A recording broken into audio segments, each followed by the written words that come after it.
higher ed, for whatever reason, there's this idea that something that you should do by yourself, right?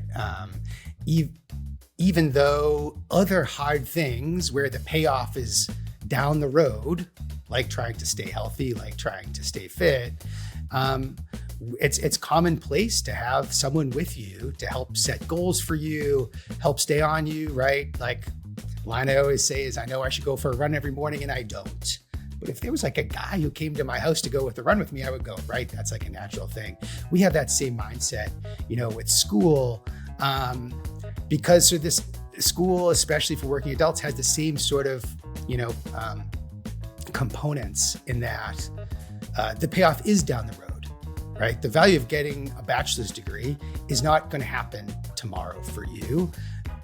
That was Mike Larsson, co-founder and CEO of Duet, an organization that works with Southern New Hampshire University to provide on-the-ground coaching and physical space for students in the Boston area. Mike's our guest, and this partnership, the launch of what's been called hybrid college, is our topic today on Future You.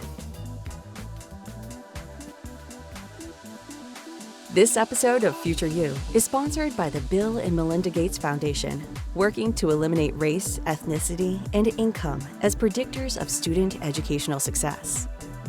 This episode of Future You is sponsored by Ascendium Education Group, a nonprofit organization committed to helping learners from low-income backgrounds reach their education and career goals.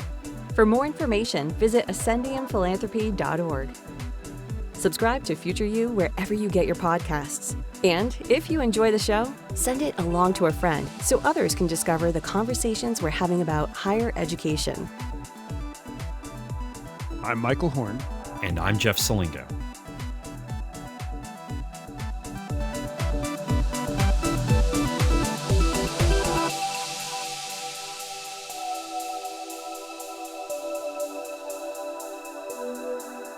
So Jeff, back in the early 2010s, I caught wind of something happening in Boston that really grabbed me. Match Charter School, so this is my K-12 hat, was starting to do something in higher ed. And just as background, Match is one of the original quote-unquote no excuses charter schools. It disproportionately serves low-income students and it gets results for them. Today, it has 3 campuses in Massachusetts with a pretty unique tutoring model, even among the charter schools. Like the tutors actually literally live on the campus. And they were taking this tutoring model and starting to explore how might it work in higher ed. My read on it from the outside was that they were looking around, seeing all these high school graduates they had helped produce, said, go realize the college dream. There's banners everywhere in the classrooms, right? And these students, they were going to college and then just not having the success that Match had expected or had told them that they would. And so the folks at Match, I think, concluded that college, for many of their students anyway, was broken.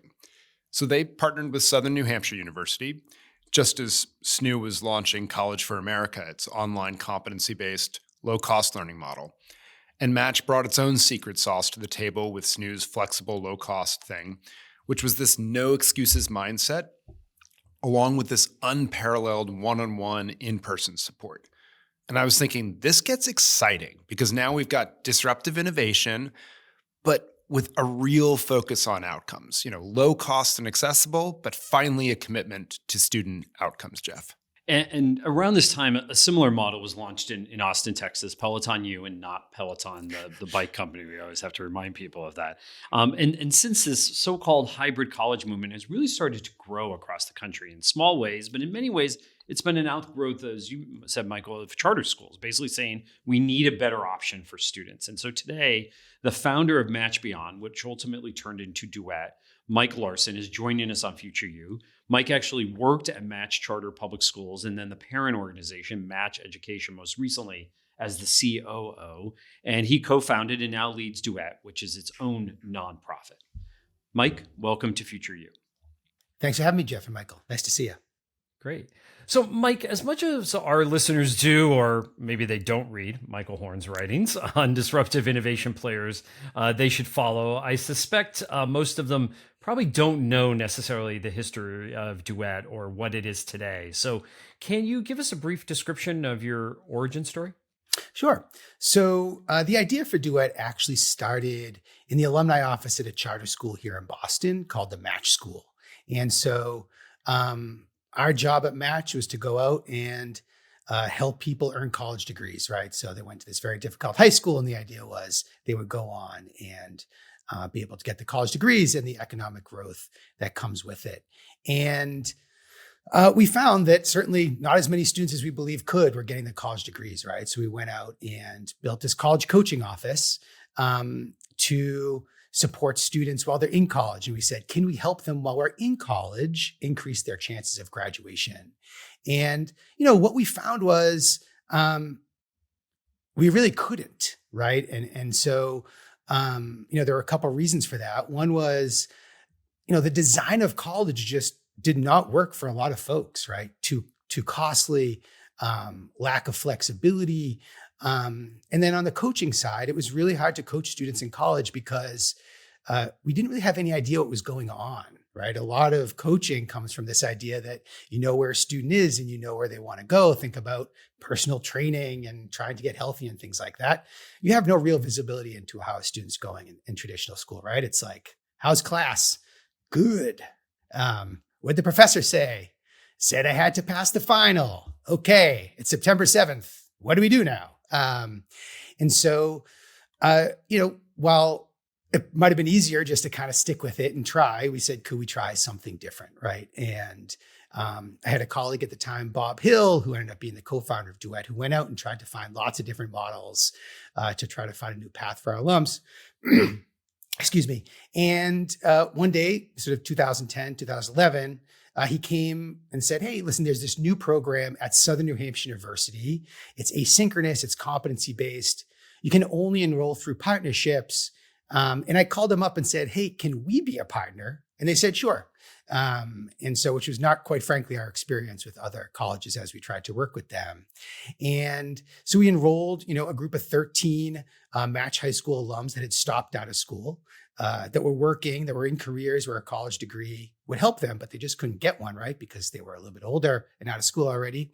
And we found very quickly that this program did a couple things at Southern Hampshire University. One, it broke down some of these barriers, particularly around flexibility and cost, right? Low cost. And it was completely asynchronous, project-based online, allowed a student that may have different work hours, have to take care of their kids, to still fit in school.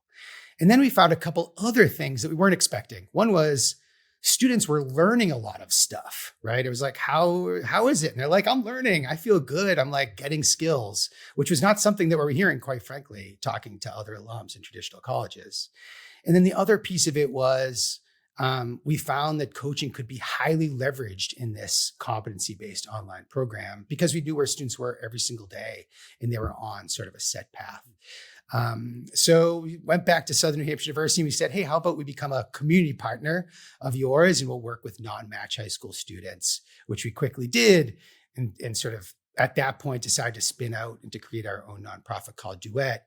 Sort of fast forward now to today, we're still partnering with Southern New Hampshire University. We'll work with about 1,000 students this year, but they look generally like those first set of students, right? Sort of what people are calling today's student, right? So people who are working, most of our students work full time. 30% of our students have kids that they're taking care of.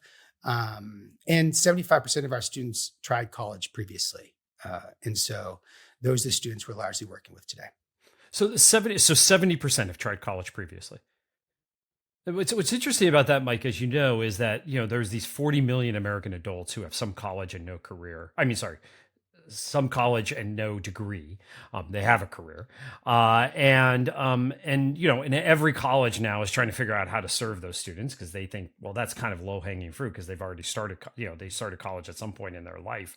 But, we know the success rate of colleges in trying to get these students back hasn't been great. So what do you think your secret sauce has been? Because if 70% of your students have tried college before and have some credits, like what's working that you're doing that others may not be doing? Yeah, so at a fundamental level, the model is just very different, right? So it is designed for a working student. It's low cost, it's flexible. And we have this coaching with Duet that's really personalized and geared to help people get that college degree as fast as possible. That's what you want when you're a working adult, right? It's not the coming of age experience. You're not trying to find yourself. You are largely stuck in your job, and you're not going to college because it's fun, really, right? You want to get ahead. And then the second thing that we've really sort of thought a lot about the last couple of years is how to reach these students, right? Because to your point, 40 million students have some college and no degree. Only 2% ever return out of that 40 million, right? So 39.8 million don't return. And despite sort of being pummeled with ads and all sorts of other things. And our experience with that is because students are making a very rational decision. They tried college and it didn't work for them. Their data point is college didn't work. They may owe money. They may feel bad about that. And so they're not looking at the ads, and because they don't think college is for them, right? It didn't work when they were 19. Now they're 25. Like, why would it work for them now? So for us, as we try to reach these students, we found that it's really important to reach them really via trusted partnerships. So organizations or human beings that care about them, that will say to them, hey, go take a look at Duet and Southern New Hampshire University. This is a path that could work for you. And you provide this support, right, through their entire degree experience, this kind of wraparound coaching that you provide, this personal training type of coaching. I'm just thinking about this. I was at the gym this morning, and I do much better when I have a trainer with me, right? So I'm assuming that this helps in this process as well, right? Yeah. I think higher ed, for whatever reason, there's this idea that something that you should do by yourself, right? Even though other hard things where the payoff is down the road, like trying to stay healthy, like trying to stay fit, it's commonplace to have someone with you to help set goals for you, help stay on you, right? Like line I always say is, I know I should go for a run every morning and I don't. But if there was like a guy who came to my house to go with a run with me, I would go, right? That's like a natural thing. We have that same mindset, with school. Because so this school, especially for working adults, has the same sort of, components in that the payoff is down the road, right? The value of getting a bachelor's degree is not going to happen tomorrow for you. And it's not really that fun to do, as I mentioned earlier, right? It can be painful in some ways. And you need someone to remind you why you're doing it, right? And to help you get through it. And I think, this goes so more broadly to online education. Online education creates a lot of opportunities around accessibility that's really special. But what we've seen at Duet is we think that accessibility needs to be paired with coaching support that can help people stay on track when it's sort of human nature to kind of fall off track often. Yeah, we all enjoy that. So Mike, you and I had a lot of conversations early in the history of Duet about the actual outcomes or the return on investment, the ROI, if you will. And Stig Leshley, who of course ran the Match charter schools and had a big hand in founding what has become Duet from its origins and Match Beyond, obviously learned so much that he's now trying to start up an accreditor around outcomes, the post-secondary commission. But I'd love you to update us. Like, what's the ROI for students that start at Duet? What are the outcomes today? And as you give us that, help us understand what's really driving those outcomes. Is it that the competency-based model really lowers the time to degree? Is it that it's low cost? And give us a sense of how much it costs the student. And then the upside, right, on the other end. What are the benefits? What's the graduation rate? Really help us understand what's driving those outcomes. Yeah. So, from an ROI perspective for an individual student, as they think about this as their college option, it has a few sort of powerful characteristics. One is it is low cost, right? So for a student who enrolls at Southern New Hampshire University with Duet coaching this year, it costs $2,600 a term, whether it's for associate's or bachelor's degree credits, no extra stuff, no extra books, no hidden fees. That's what it is. And it is a subscription model. So if you do 5 classes, 6 classes, 7 classes, it still only costs you $2,600. Then there's the opportunity cost, which is really important for ROI, right? So for our students, they have to work full time, right? One of the things holding people back from going back to traditional college is they can't quit their job. So our students are able to continue working full time, and they're able to fit their school into the free time that they have throughout the week or throughout the year.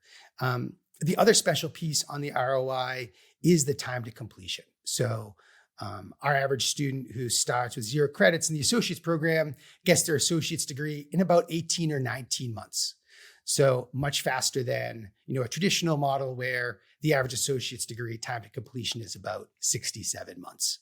And that is meaningful both because you get into the job market faster, but then particularly for associate's degrees programs, one of the big values of the associate's degree is you're halfway done with the bachelor's, right? Because that's really what unlocks the potential salary growth. And, if you spend 67 months getting your associate's degree, it's very difficult to then sort of climb up that mountain again and get the bachelor's degree. So that's how we think about it really a lot from the ROI perspective, from an individual student's perspective. On the outcome side, a couple of years ago, we gave data from our first 554 students to a set of research at Harvard University led by Marty West, who I'm sure you both are familiar with, and had them look at all the data. And so for our first 500 associate students, the 3-year graduation rate for those students was around 50%, which is the traditional first-time full-time student 3-year graduation rate's about 20% at most community colleges. Certainly higher graduation rates across all racial groups. And this time to completion number that I referenced as well.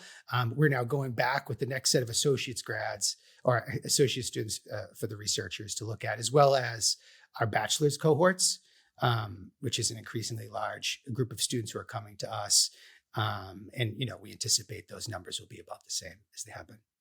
Super helpful, Mike. And I love that you're continuing to ground it in the research and have third-party researchers continue to look and build these models to really understand the outcomes. I'm curious from that analysis, and you compared to say, average time to complete an associate's degree elsewhere and so forth.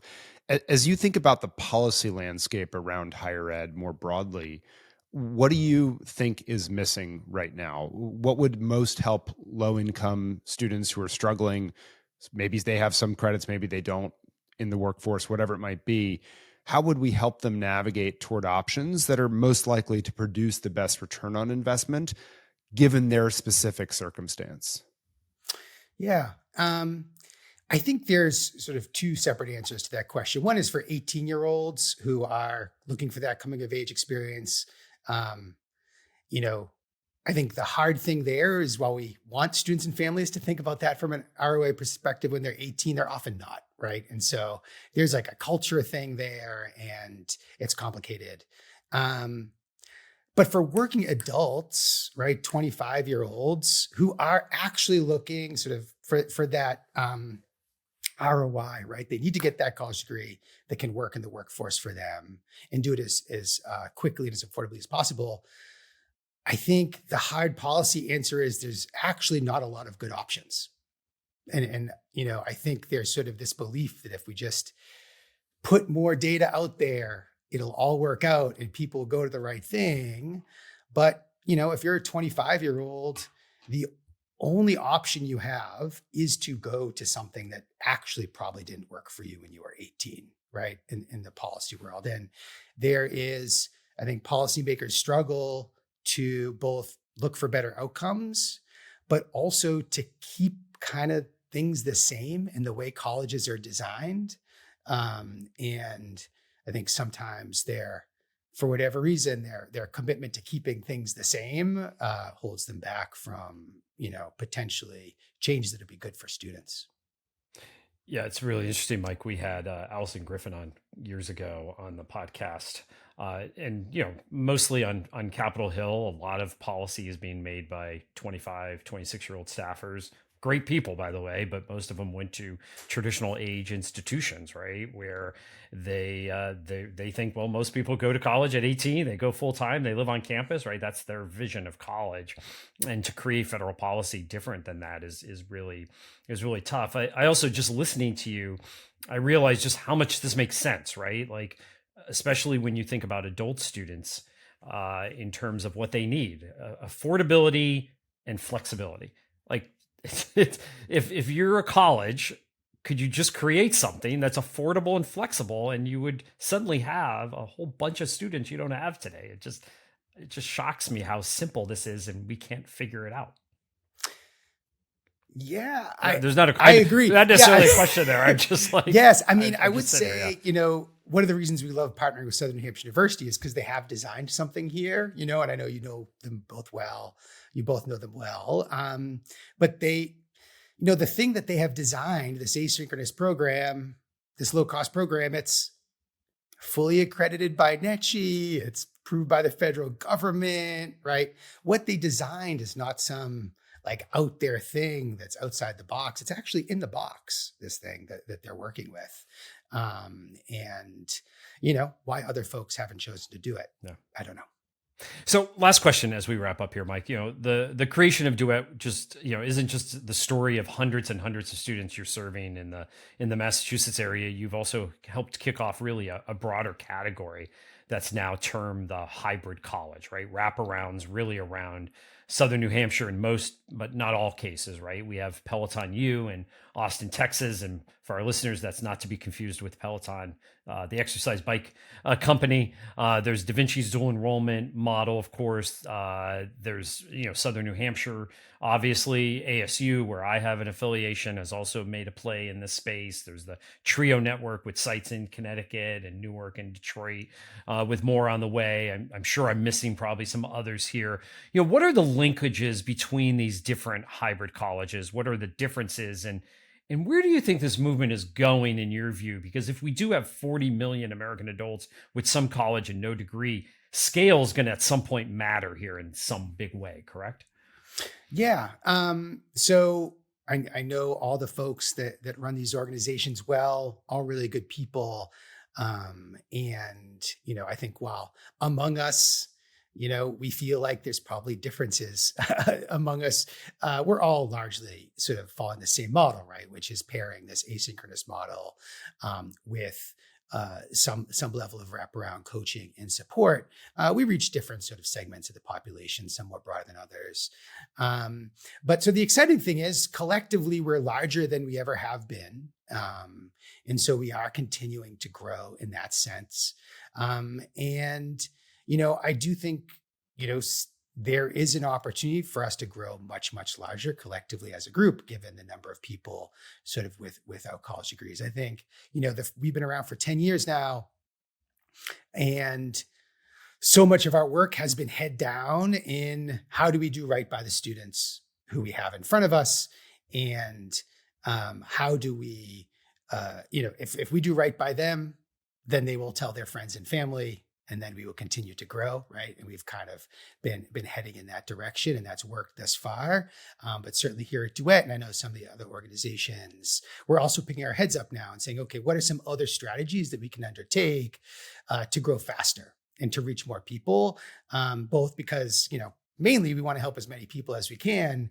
And then also too, we do want to contribute to this story and to show the world that, students have exactly what it takes to get a college degree. There's so many hardworking, smart students who've already built resumes, in hard jobs, and they just need that bachelor's degree.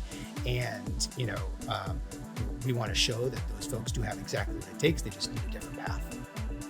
Mike, thanks so much for coming on Future You, sharing the story and where this might all go. And for all you listening, we'll be right back on Future You. This episode of Future You is sponsored by the Bill and Melinda Gates Foundation, working to eliminate race, ethnicity, and income as predictors of student educational success.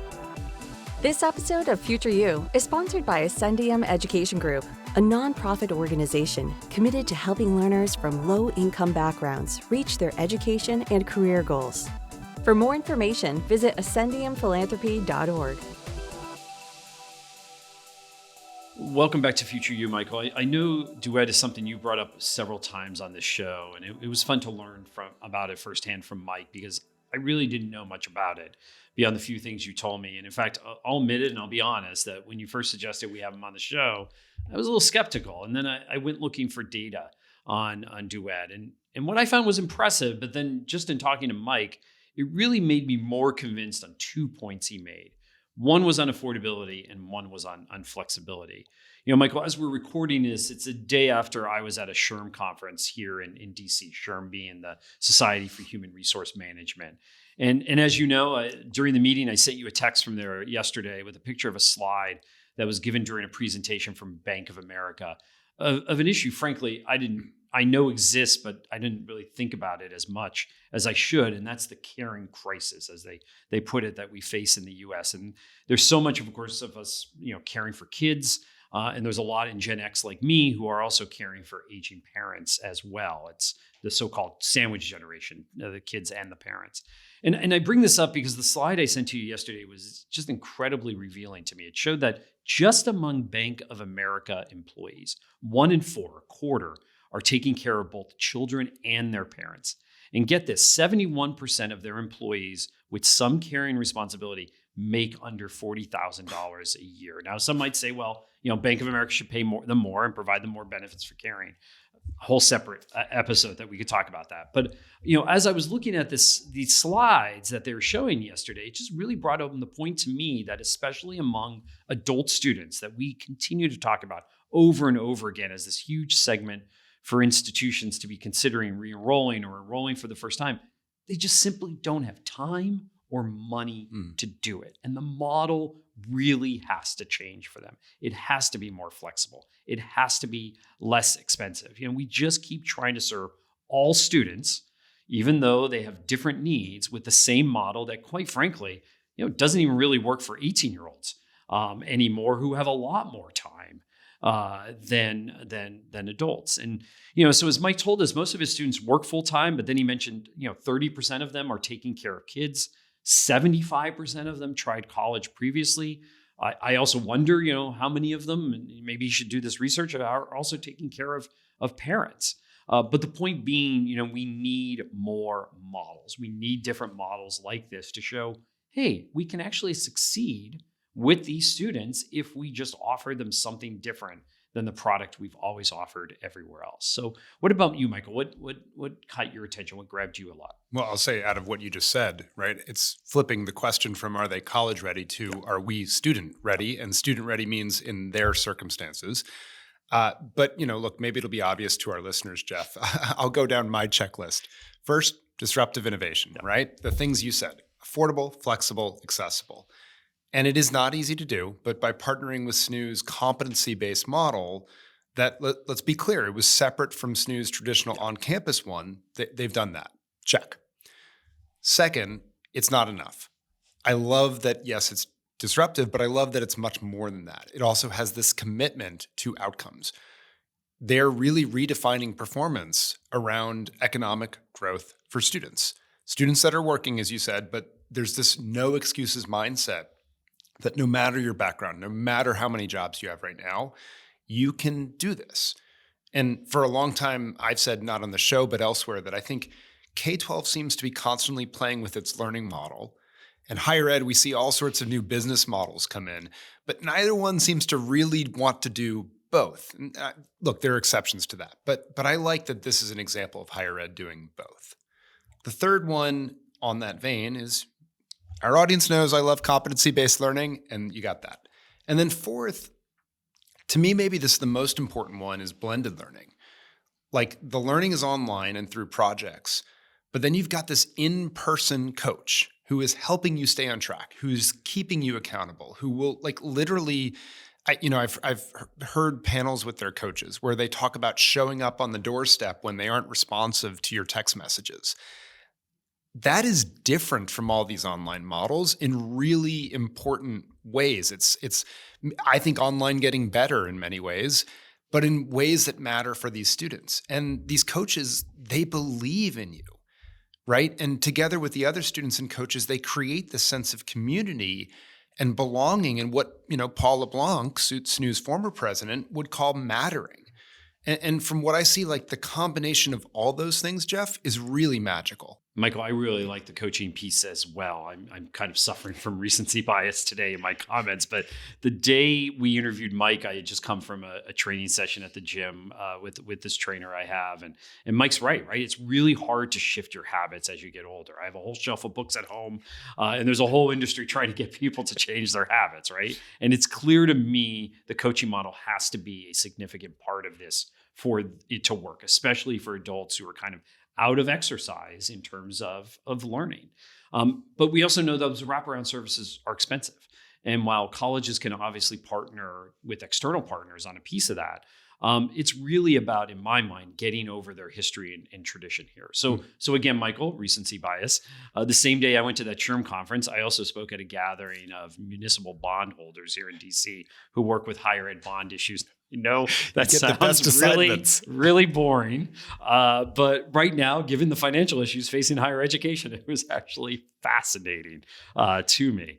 And there was so much discussion at this gathering about small colleges and their future, because so many more, to be honest with you, than we think are struggling right now. And many of these colleges, as we know, have small scale. And that just kept coming up over and over again. You really can't run a college on 1,200, 1,500, 2,000 students. So there's a lot of talk about partnerships. And I was really getting frustrated sitting in the audience because everyone's talking about back office operations and all this stuff we've been trying for years, right? We need to do something different. Most of these colleges we know are also in the industrial Northeast, the Midwest, where there's a huge need for upskilling and reskilling right now. We're going to have an episode coming up on the CHIPS Act, for example, and the need just in upstate New York, for example, where there's a new microchip plant being built. And as these bond analysts were talking about the small colleges in upstate New York, I thought, well, why can't they add some of these Duet type of students, right? And I think there are three things that are huge hurdles for them right now. One is the operational playbook. Many of these colleges don't really have a full senior staff in place. In fact, at this conference, many were talking about interim this and interim that. Interim CFOs are all over the place. So they can barely operate, to be honest, with what they have, let alone take on something new. So someone needs to create an operational playbook for them. And that's where I think a P3 can be really helpful. At the P3 conference that I was at in Denver, there's, one of the things they talked about as an advantage is not only the money that they can bring, but they have this technical expertise about how it's done everywhere else. And they could walk in and help you have that expertise. So that's number one. Number two, I think you really need a mindset shift. Thinking of their students as these ever-changing, multidimensional people, even 18-year-olds. I'm still shocked at how leaders think of that they're serving the students of 2010 or even 2015. I mean, you're not even serving the adult students of 2019, pre-pandemic. They're already different. And the economic needs of these adults are completely different.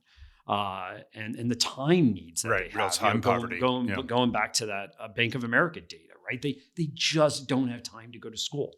So how do you fit that in for them?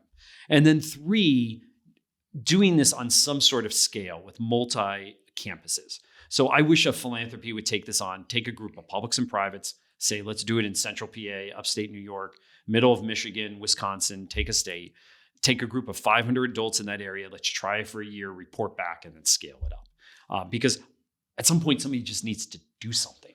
Yeah, I mean, it's interesting, right? It's like the craft education, right, that Western Governors has now done. Could that be part of this? Could you imagine Southern New Hampshire has that big fund, I think, to come work with schools that are just about failing? Maybe I think you're calling for a more aggressive version, frankly, because I think SNUs is still, we're going to help your back end, right? Something more aggressive. I think it's fascinating. Like that would be a big idea, and that could maybe move the puck on this. Just one last thought on this, though, Jeff. I was talking about how the commitment to value and outcomes really grabbed me from the start. And I just think it's a value proposition that they didn't just talk about, but they've largely delivered on. And I just think the delivering piece is so important if you're going to turn this around. And just to repeat Mike's points briefly, $2,600 per term is what they charge. You get to keep working while you're in school, so you do not lose out on earnings. No opportunity cost. And then you don't suffer the plight of part-time learners, right? Because the students can get an associate's degree on an average of 18 to 19 months. So as we know, if you're a part-time learner, like you're talking years before you get a degree, this is a year and a half effectively to an associate's. That's versus 67 months or almost 6 years on average for a part-time student. That is an astounding difference that I think, you talked about time poverty. That changes the game. You can be working and get it in a year and a half. And their 3-year graduation rate is 50%. Now, I know you and I have gone back and forth on how community colleges actually perform, and I think it's fair to say we both do not like the traditional metrics. We think that they probably don't capture all that's going on for community colleges. But I think this points to community colleges needing to put forth a different measure backed by research, because on the traditional outcomes, they're really bad. Like Mike, he's getting in at 50%, 18 months to graduation. They're coming in at a 20% or something 3-year graduation rate on average. These are just really stark divides. And I think community colleges either need to be clear about what is the value proposition and put some research behind it, or they need to rework it and step up somewhat. And now we're going to hear from all our community colleges. Yeah, and they're going to all, which would be great, because maybe it will. But this is an opportunity. If they could do something like you just described with a bunch of community colleges in a bunch of rural areas, reshape the model, bring some philanthropy in. Let's do a moonshot here. Yeah. Let's do it. Yeah, I agree. I think the time of talking about this, especially about serving these students, is over, and let's start to do it. So we're going to wrap up there, Michael. Thanks for all of you for joining us on Future You, and we'll see you next time.